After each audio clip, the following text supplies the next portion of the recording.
শুভ সন্ধ্যা friends.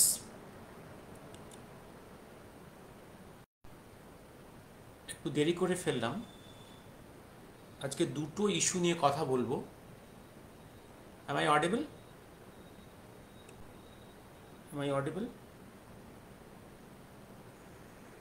আজকে দুটো issue নিয়ে কথা বলবো। Hope I am audible. Am I audible? দুটো ইস্যু নিয়ে কথা বলবো, ক্লিয়ারলি অডিবল অ্যান্ড ভিজিবল। একটা বলেছি আজ কথা বলবো যেন প্রথম ইস্যুটা হচ্ছে যে হ্যাঁ কিছুটা প্রথম ইস্যুটা নিয়ে কথা বলবো, সেটা হচ্ছে যে পশ্চিম বাংলায় মেডিকেল স্টুডেন্টস এবং স্ট্রাইকসের আন্দোলনের একটা ইতিহাস আমার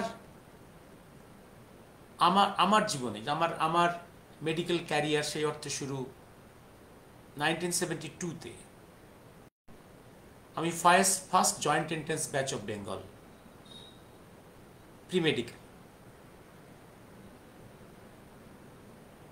আমার সেই সময় থেকে আমার চোখের সামনে মেডিকেল কলেজগুলো, আমার সময় কলকাতার 4টে মেডিকেল কলেজ এমবিবিএস পড়ানো হতো।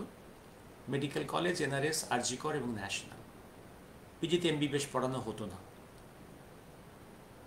সুতরাং এই সমস্ত মেডিকেল কলেজগুলোতে মেডিকেল স্টুডেন্টসদের ছাত্র আন্দোলন এবং ডক্টরস ইন সার্ভিসেস স্ট্রাইক, মোটামুটি যেটা মনে আছে আমার, আই হ্যাভ রিটায়ার্ড ইন 2018, দীর্ঘ প্রায় 50 ইয়ার্সের আমার চোখের সামনে যা কিছু যতটুকু মনে আছে একটু বলবো, এটা বলার প্রয়োজন আছে। তার আগে একটু এই মুহূর্তে আরজি করের ঘটনার যে ট্র্যাজেডি নিয়ে, আরজি করের অভয়ার brutal mass rape and killing শুধু বাংলার, ওয়েস্ট বেঙ্গলের সমস্ত মেডিকেল কলেজগুলো উত্তাল নয়, সারা ভারতবর্ষের বিভিন্ন medical college including Delhi AIIMS উত্তাল। এটা হয়তো আমাদের অনেকে ওয়েস্ট বেঙ্গলের ঘরে ঘরে বসে নিজেদের কর্নারে বুঝতে পারছি না এটা যে কত বড় ঘটনা। এটা ভারতবর্ষে এই জিনিস হয়নি, কখনো হয়নি। A lady doctor on duty, a PGT second year in our own institution, RG Kar Medical College, on duty in the seminar room, midnight gang rape and murder হচ্ছে। এবং সেই ঘটনাকে এই মেডিকেল কলেজের কর্তৃপক্ষ, supported by the government of the state, সমস্ত প্রমাণ লোপাটের চেষ্টা করছে। এ ঘটনা ঘটেনি কখনো। অনেক মৃত্যু হয়েছে, সেগুলোকে চেপে দিয়েছিল। অনেক খুন হয়েছে, চেপে দিয়েছিল। অনেক ডাক্তার নার্স, অনেক খুন হয়েছে।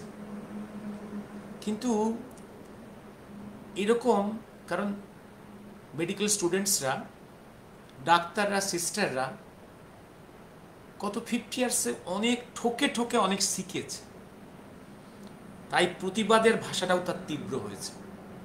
কারণ গভর্নমেন্টের দেওয়া কখনো কোনো প্রতিশ্রুতি গভর্নমেন্ট রাখেনি। কি কংগ্রেস গভর্নমেন্ট, কি সিপিএম গভর্নমেন্ট, কি টিএমসি, কেউ রাখেনি। গভর্নমেন্টের কাছে তাদের স্বার্থটাই সব থেকে বড়। আমি একটু আজ 13, আমি তার আগে যেগুলো আমার টিভি দেখার সময় বেশি হয়নি আজকে, তবুও যতটুকু দেখেছি সেগুলো আমি রিপিট করছি না, সেগুলো আপনারা দেখতেই পাচ্ছেন ঘরে বসে। তার বাইরে কিছু কথা বলবো। আমি এই ইতিহাসে আসার আগে আমি বহুদিন, সেই লাস্ট অ্যাসেম্বলি ইলেকশনের সময় নন্দীগ্রামে ওয়েস্ট বেঙ্গল সিএমের নাকি পায়ে ভেঙে গেছিল নাকি শত্রুপক্ষের লোকেরা তাকে ঠেলে ফেলে দিয়ে মেরে ফেলার চেষ্টা করেছিল, নাকি ভয়ঙ্কর ট্রমা হয়েছিল। এবং এমন ট্রমা হয়েছিল তার এক্সরে নন্দীগ্রাম সুপার হসপিটালে করা যায়নি। There is a super speciality hospital and x-rays are there, সে এক্সরে সেখানে করা যায়নি। On the way Tamluk medical college and district hospital, সেখানেও এক্সরে করা যায়নি। অন দ্য ওয়ে অনেকগুলো হসপিটাল, হাওড়া ডিস্ট্রিক্ট হসপিটাল, তাকে স্ট্রেট যেতে হলো পিজি হসপিটালে, সেখানে তার নাকি এক্সরে এমআরআই হয়েছিল। সে রিপোর্ট আমরা দেখিনি, কেউ দেখেনি পৃথিবীর লোক।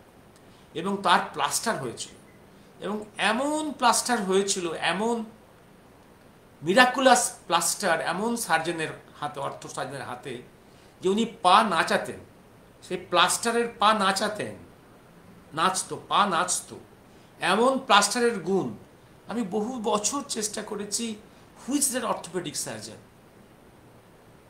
Today I have discovered this is this scoundrel principal, ex-student of Arjikot Medical College and principal of Arjikot Medical College, যার অসাধারণ কীর্তি কাহিনী বঙ্গবাসী, পৃথিবী, ভারতবর্ষের মানুষ দেখে আপ্লুত, এবং যাকে ন্যাশনালে ডাম্পিং করার চেষ্টা হয়েছিল, সেখানকার ছেলেরাও প্রতিবাদ করেছে। এই সেই ব্যক্তি যে সেই প্লাস্টারটা করেছিল, অসাধারণ প্রতিভা। এবং এর সঙ্গে মুখ্যমন্ত্রীর যে কি সম্পর্ক, গভীর সম্পর্ক, কিসের সম্পর্ক, এটা আমরা অনেকেই মূর্খ লোকেরা জানি না। কেন তাকে এত প্রোটেকশন দেওয়া, এত তোল্লা দেওয়া। আজকে হ্যাঁ, এটা আরেকটা জিনিস, যে মুহূর্তে পশ্চিমবঙ্গ সরকার এবং আরজিকরের মাফিয়া গ্যাংরা খবর পেয়ে গেছে যে হাইকোর্টে কেস গেছে, এবং সেখানে বিভিন্ন পক্ষ এই ট্র্যাজেডি নিয়ে অ্যাপিল করেছে, শুধু তাই নয়, সেখানে এই দুর্ভাগা অভয়ার দুর্ভাগা মা বাবারা পৌঁছে গেছে হাইকোর্টে। তখন এই শয়তানগুলো বুঝে গেছে যে যতটা প্রমাণ লোপাট করতে পেরেছে কদিনে, আরও প্রমাণ লোপাট করতে হবে। ওই জন্য সেমিনার রুমের চারধারে ভাঙা শুরু হয়ে গেছিল। কি ডেঞ্জারাস! সুপ্রিম কোর্ট জানে যে হাইকোর্টের জাজেরা পশ্চিমবঙ্গ সরকার কিভাবে চলছে প্রথমে একজন দুজন জাজ জানতে পেরেছিল।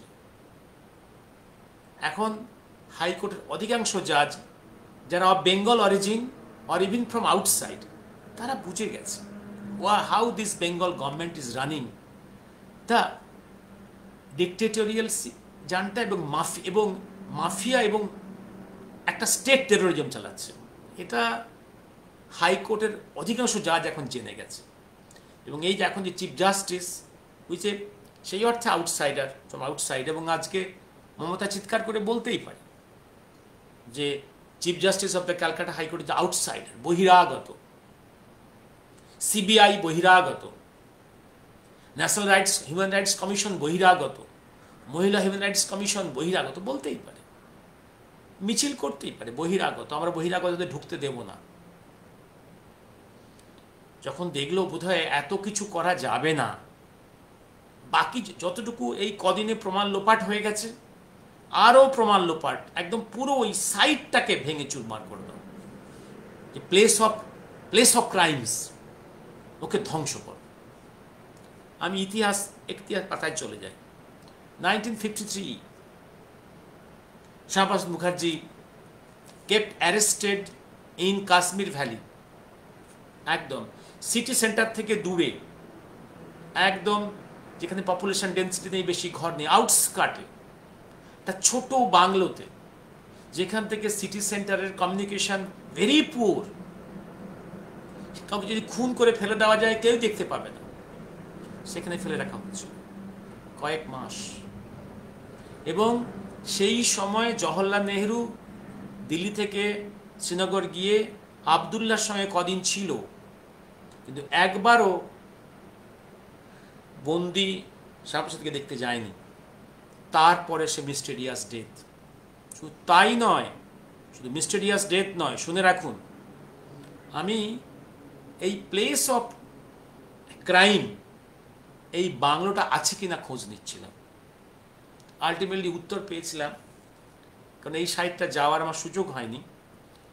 1996-এ যখন ন্যাশনাল আর্কাইভস অফ ইন্ডিয়াতে আমি যখন কাজ করছি আইএনএ নেতাজি ফাইলস নিয়ে, তখন সেই সময় director of the national archives of India professor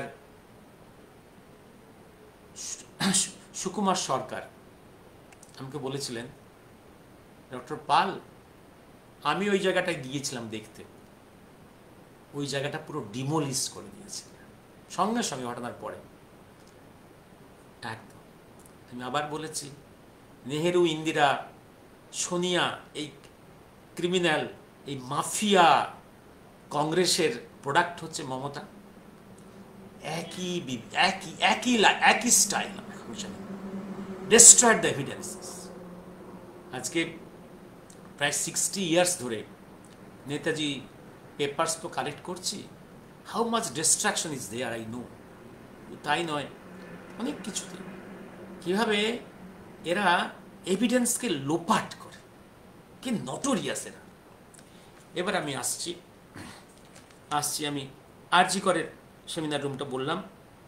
আর একটা জিনিস আপনারা খুব ভালো করে লক্ষ্য করেছেন, এই ডেড বডির ইনিশিয়াল পোস্টমর্টেম যা হয়েছিল, কিন্তু জানি না এই ডেড বডির কোনো এক্সরে হয়েছে কিনা, কারণ কতগুলো বোনস ভেঙেছে, এটা একমাত্র এক্সরেতেই বোঝা সম্ভব হয়েছে কিনা। এবং এরা সিসিটিভি ফুটেজের এখনো পর্যন্ত এরা কাউকে দেখায়নি। CCTV camera can be broken, but central memory is there in a distant place, তাকে সরানো সহজ নয়। জানি না সেটা কি অবস্থায় আছে। তাহলে এবার দেখুন, এইবার বিভিন্ন মুখে বিভিন্ন রকমের পোস্টমর্টেম রিপোর্ট আসছে। এবার দেখুন, ডেড বডিটাকে আর যে রিপিট পোস্টমর্টেম হবে by more amount of and more qualified experts in presence of higher officers এবং হায়ার এজেন্সিজ, সেটা করার সুযোগ দিল না। ডেড বডিকে আরজিকর ক্যাম্পাস থেকে একটা অসংখ্য পুলিশ নিয়ে গুন্ডামি করে স্মাগল আউট করলো। দাঁড়িয়ে আছে জনতা, বিভিন্ন political party, police tear gas নিয়ে দাঁড়িয়ে আছে এবং দ্রুত গতিতে কয়েকটা গাড়ি নিয়ে ডেড বডি নিয়ে বেরিয়ে গেল। এবং সেই ডেড বডি মুভমেন্টের সঙ্গে বাপ মা ছিল না। It is simply A smuggling of the dead body and cremation. এই নির্লজ্জ এরা, এত নিষ্ঠুর এরা, এত ক্রিমিনাল। এবার যে ঘটনাটা বেরিয়ে আসছে, 2020-তে পৌলমী সাহা বলে আবার এক সেকেন্ড ইয়ার পিজিটি গাইনি ডিপার্টমেন্টের 5তলার ছাদ থেকে, ও বাড়িটা যতটুকু মনে পড়ছে ওটা 7তলা বাড়ি, ওটা সেন্ট্রাল বিল্ডিংটা, ওটা 7তলা বাড়ি, যতটুকু আমি ছিলাম তখন 7তলাই ছিল ওটা। তার ছাদ থেকে নাকি পড়ে আত্মহত্যা করেছিল। সে নিয়ে কোনো ইনভেস্টিগেশন হয়নি।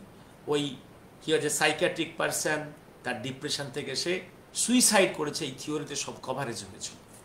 আরজি কর মেডিকেল কলেজ, আমি আবার গতকালই বলেছি, আগেও বলেছি, কলকাতার সমস্ত মেডিকেল কলেজ যতগুলোকে খুব কাছ থেকে দেখেছি বিভিন্ন সময়ে, এই মেডিকেল কলেজের পলিটিক্যালি ভীষণ অ্যাক্টিভ, মোস্ট পলিটিক্যালি অ্যাক্টিভ আরজি কর।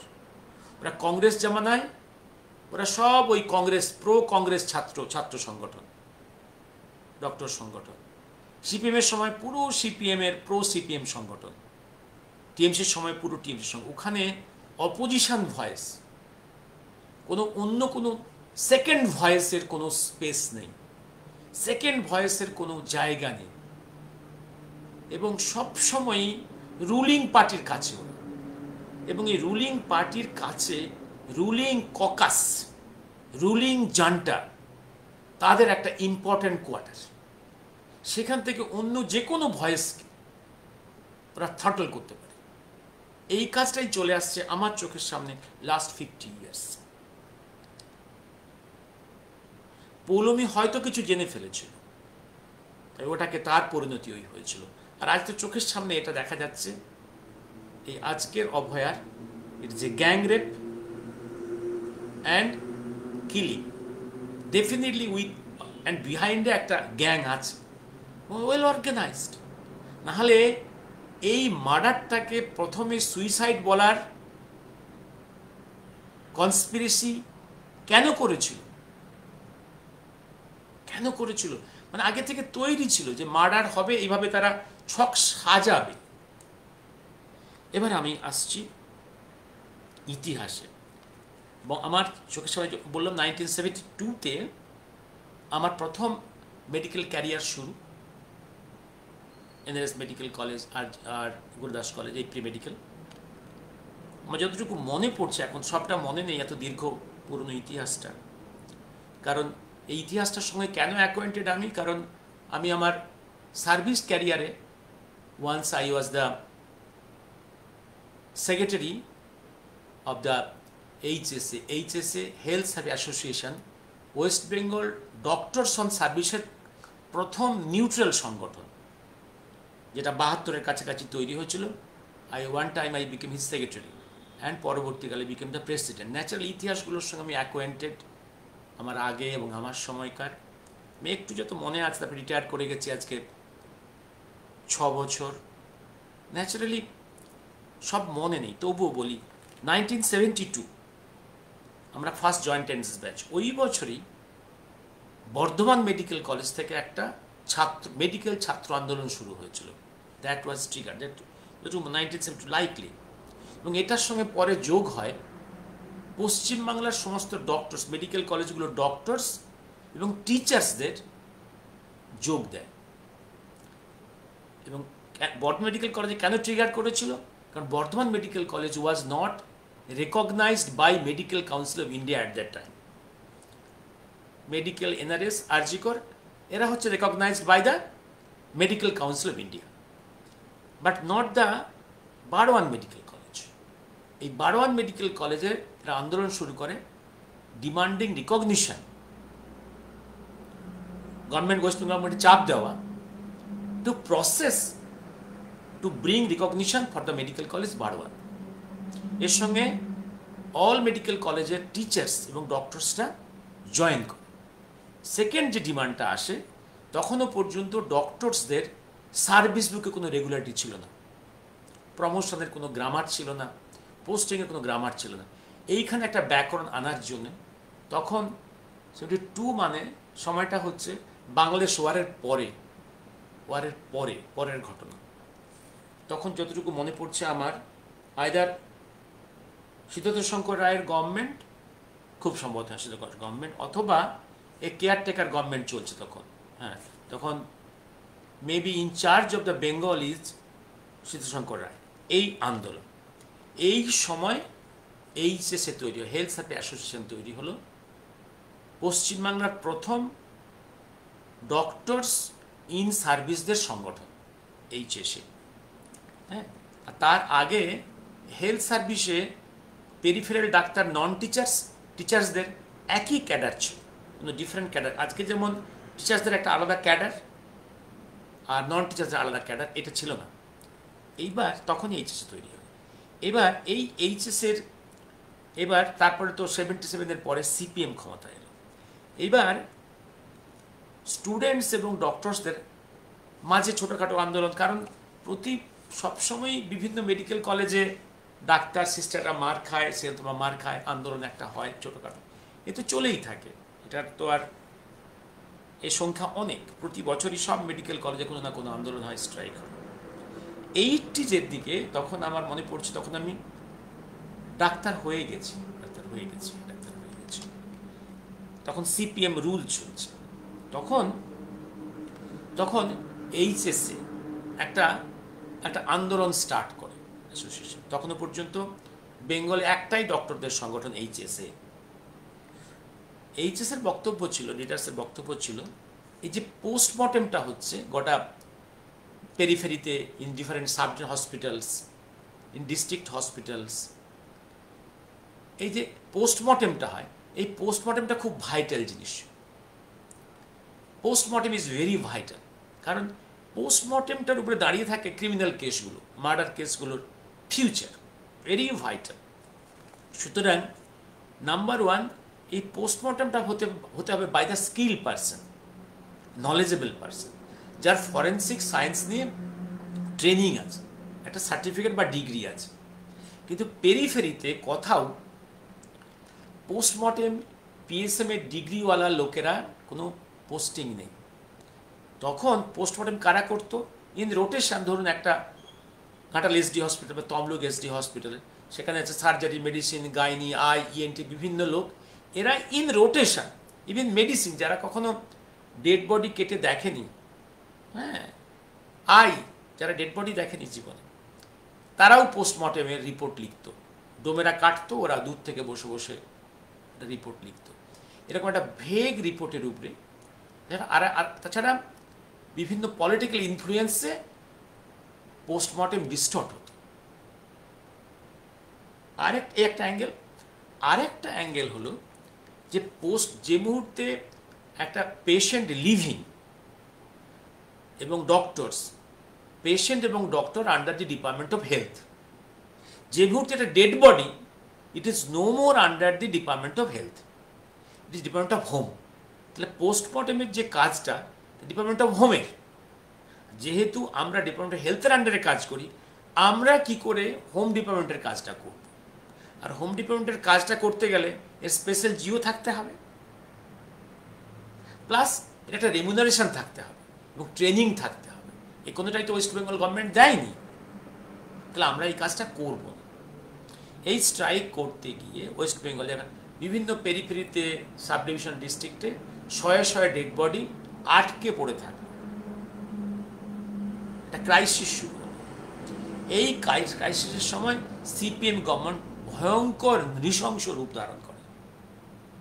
তখন এই এইচএসের যারা ডক্টরস নেতা বাড়িতে বাড়িতে গুন্ডা পাঠিয়েছিল, খুনের ভয় দেখিয়েছিল, এবং এই ওয়েস্ট বেঙ্গল জ্যোতি বোস থেকে আরম্ভ করে পার্টির নেতারা এবং ত্রিপুরার সিপিএম নেতারা এসে মৌলালির যুব কেন্দ্রে বসে নিজেরা এইচএসএ বলে একটা ডক্টর সংগঠন তৈরি করেছিল। HSA, HSD, health service doctors, HSD তৈরি করে সিপিএম এর নিজস্ব ডক্টর সংগঠন। সেদিন সিপিএম এর ভয়ে চাপে এইচএস এর মেজরিটি মেম্বার্সরা জয়েন করেছিল এইচএসডিতে, হেলথ সার্ভিস, সিপিএম এর ডক্টর সংগঠন এইচএসডি। সেদিন থেকেই পশ্চিম বাংলার ডক্টরসরা হয়ে গেল পুরোপুরি পলিটিক্যাল বিং ফর অ্যানিম্যাল এবং পার্টির ক্যাডার। সেদিন থেকেই পশ্চিম বাংলায় ডক্টরদের যে নিউট্রাল ভয়েস, যে ইন্ডিপেন্ডেন্ট ভয়েসটা শেষ হয়ে গেল। Backbone of the doctors paralysed হয়ে গেল, একদম পার্টির দাসে পরিণত হল। বিভিন্ন মেডিকেল কলেজের এইচএসডির দুর্গ গড়ে উঠল। তাদের কাজ ছিল, যারা এইচএসডি করে না, যারা নিউট্রাল স্ট্যান্ড নিয়ে থাকে বা অন্য কোনো স্ট্যান্ড থাকে, যারা ইন্ডিপেন্ডেন্ট ভয়েস দেয়, সরকারের নোংরামি সমালোচনা করে, তাদেরকে ভয় দেখানো, মারা, পেটানো এবং তাদের সমস্ত প্রমোশনকে আটকে দেওয়া। এই ছিল এইচএসডির কাজ, এই ছিল এইচএসডির কাজ। এবার আসছি আমি তারপরের ইতিহাস আরেকটু বলে রাখি। 1986-এর দিকে, তখন আমি এমএস পাশ করে গেছি, সার্জনে হয়ে গেছি। সেই সময় কারণ বিভিন্ন মেডিকেল কলেজের ওয়ার্ডের কাজের পরিবেশটা খুব খারাপ, যখন তখন বাইরের লোক গিয়ে এসে ডাক্তারদের উপর গায়ে হাত দেয়, সিস্টারদের গায়ে হাত দেয়, গুন্ডামি করে, কাজের পরিবেশ খারাপ। এর প্রতিবাদে সারা পশ্চিমবাংলার সমস্ত মেডিকেল কলেজের হাউস স্টাফরা জয়েন্টলি একটা আন্দোলন করেছিল, স্ট্রাইক করেছিল, এবং এটা জয়েন্ট অ্যাকশন ফোরাম নামটা যতটুকু মনে পড়ছে আমার। এই আন্দোলনের সময়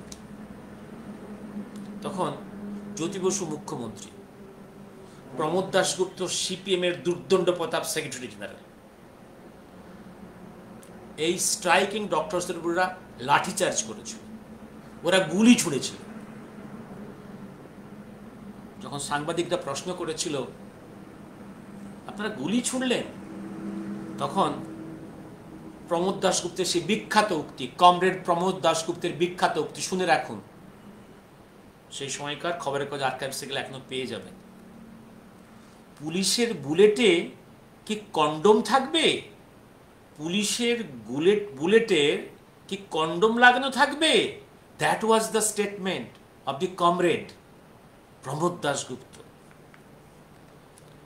তার আগের ঘটনাটা, সম্ভবত আগের ঘটনাটা, তখন আমি ওটা 80s এরকম সময়, তখন আমরা জাস্ট ডাক্তার হয়েছি, এমার্জেন্সি ডিউটি করছি, সেটা 81 টু এরকম সময় হবে বোধহয়, আমার ঠিক মনে আসছে না। আপনাদের যদি কারো মনে থাকে খবরের কাগজ পড়ে বা কোনো ডাক্তার যদি শুনে থাকেন, একটা WHO team, world health organization 24 পরগনাতে ওদের বিভিন্ন প্রজেক্ট আছে, টাকা পাঠায় খুব, সেটা সার্ভে করতে, টাকা পয়সা কীভাবে খরচ হচ্ছে, কীভাবে কাজ হচ্ছে, এটা সার্ভে করার জন্যে হুর টিম, তাতে কয়েকজন লেডি হাই অফিসার, বাঙালি অবাঙালি সব কিছু মিলে ইন্সপেকশন করে ফেরার পথে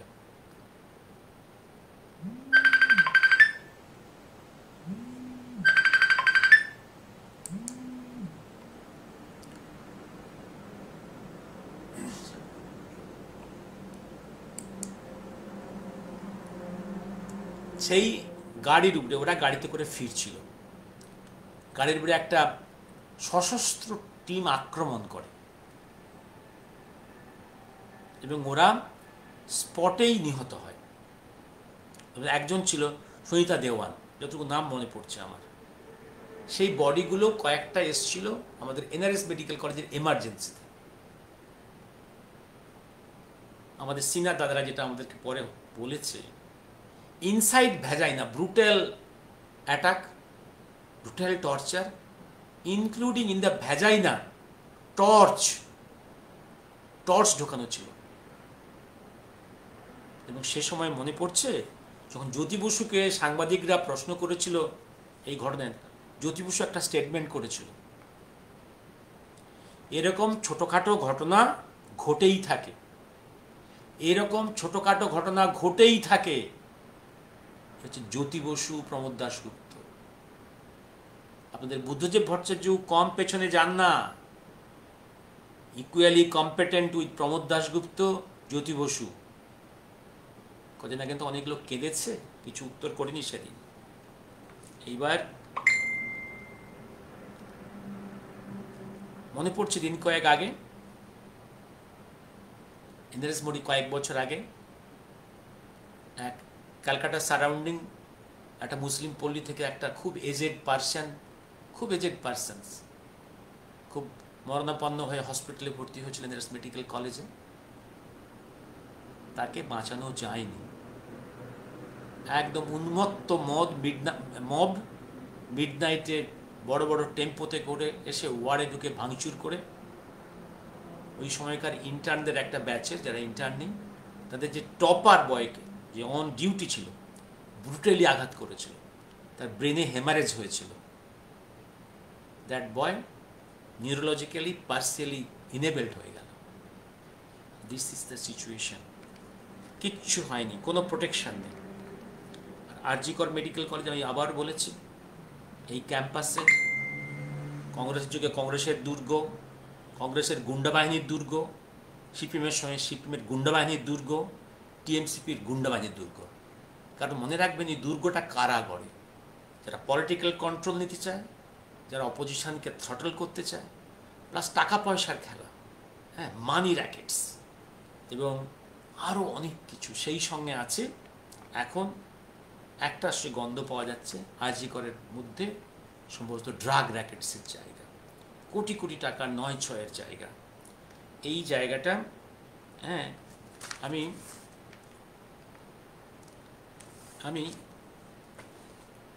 কতক্ষণ বললাম? সুতরাং আধ ঘন্টা হয়ে গেছে। আমি এটা বলে এটা শেষ করছি। এরপরে আমি একটু বাংলাদেশ নিয়ে কথা বলবো। আমি 5 মিনিট পরেই বাংলাদেশ নিয়ে কথা বলবো, জাস্ট আফটার 5 মিনিটস। এটার সঙ্গে আমি এটা ডিটাচ করছি। শুভরাত্রি। কঙ্কনা, দেবমাল্য গুপ্ত, জয়দেব সরকার, ব্যোমকেশ দাস শিক্ষা, আমি শুভরাত্রি। আমি আমি আর আজকের যে ডেভেলপমেন্টসগুলো, হ্যাঁ, এবার যেটা ভালো হয়েছে কি, ওই স্কাউন্ডেল প্রিন্সিপালটাকে এনআরএসে জয়েন করতে দেয়নি high court, told him to go to leave. আর ওদিকে যে Calcutta police commissioner, the scoundrel IPS, ওকে সরিয়ে দেওয়া হয়েছে। আর যে সিবিআই তদন্ত, তাও সে তদন্তের আরও ভালো পয়েন্ট, হাইকোর্ট মনিটর সিবিআই তদন্ত। কারণ যে কোনো সময় সিবিআইয়ের যে কোনো অফিসারকে কোটি কোটি টাকা ঘুষ দিয়ে এই নটোরিয়াস, এই মাফিয়া গভর্নমেন্ট ক্যান পারচেজ। এটা ভালো হয়েছে, this will be court monitor CBI investigation. যদিও এটা সত্য, এর মধ্যেই অনেক এভিডেন্স ধ্বংস হয়ে গেছে। তবু আমি এটা খুব দেখতে ভালো লাগছে, আজকের doctors community, junior doctors community এবং স্টুডেন্টসরা একটা প্রতিবাদের ভাষা in all medical colleges consolidate করতে পেরেছে। এবং এর সঙ্গে এই যে ওয়েস্ট বেঙ্গলের এই দুঃখটাকে সমানে শেয়ার করছে, পেনটাকে, সারা ভারতবর্ষের মেডিকেল কলেজ কমিউনিটি। এটা একটা খুব ভালো লক্ষণ। শুভরাত্রি। আমি এরপরে আসছি